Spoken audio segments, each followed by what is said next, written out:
Texas could soon become the biggest state to ban critical race theory in schools. The state Senate there passing a bill that would make the controversial curriculum illegal. Meantime, joining me now is Jason Rantz, host of the Jason Rantz Show on KTTH Radio in Seattle. Jason, great to see you. You're reporting critical race theory already mandated in the state of Washington, and it's already begun, right? Absolutely. So Governor Jay Inslee just signed into law a trio of bills basically saying that CRT training sessions have to be a part of every single public school staff member. And of course, the end result of this is to get in front of the kids ultimately. But once you take a look at what's going on in districts all across the state of Washington, frankly, all across the country, you're already seeing a lot of this training. Just for example, the Highline Public School District, which is just south of Seattle. And I'm intentionally focusing a lot of what I've been doing lately on things outside of Seattle to tell you that it's spreading this nonsense. They're teaching the staff members only white people can be racist. Slavery was never truly abolished.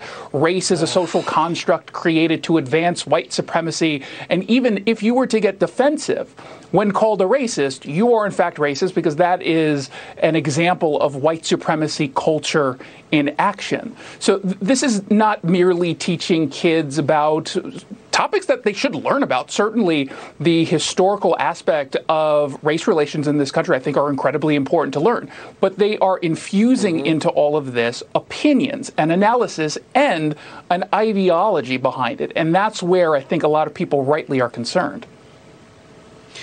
They're rightly concerned. What about the parents? Aren't they outraged? And how is this already being implemented? Wasn't there any recourse for angry parents to push back at all? So look at what's going on across the country and look at this training itself.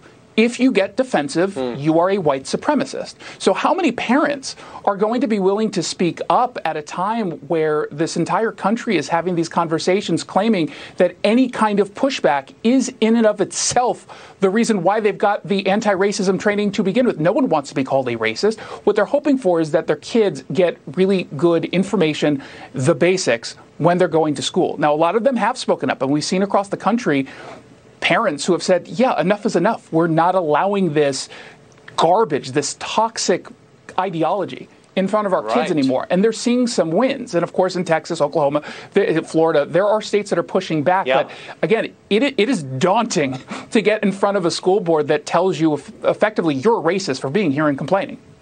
Right. Yeah, I mean, you're immediately feeling guilty just for speaking out against it. What are you have a radio show. What are the callers saying? Do you have anyone that's for this? I mean, do you have some lively debate? I can't imagine, but do you? Here's the thing. So the people I talk to, generally speaking, are against it. But every time I talk about this issue, whether it's on Fox Business or Fox News, I immediately get hit up on Twitter, via email, with a lot of teachers who are leaking me a lot of this information. This Highline Public Schools story that I have available right now, it was all leaked to me by teachers who are uncomfortable with the direction. There are going to be, and this is good news, some teachers who are basically going to say, yeah, I'm not going to put this in front of these kids. This is the wrong thing to do. They're too emotionally or intellectually vulnerable at this point. However, that's not enough. The parents who, during COVID, the one upside in learning from home, parents got to hear what was being taught to their kids in ways that they didn't before. So they need to speak up. It can't be just a bunch of people going on the radio or TV complaining about it. This really has to be a grassroots effort coming from the parents.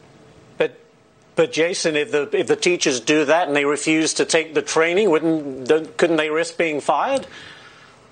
Oh, they have to do the training. There's no doubt about it. But they can choose how they're going to implement it in the classroom. And there are obviously very fair teachers out there who understand how toxic this stuff is. Unfortunately, it certainly feels like there's more folks on the other side who are willing to sacrifice objectivity and indoctrinate these kids. I do think it's a little bit of a nefarious plot here in the sense that you're in front of children, you're molding their minds, and if you want to see societal change, you indoctrinate early. These kids then grow up to be CEOs and doctors and lawyers and politicians, and they see those societal implementations, and that's the biggest problem.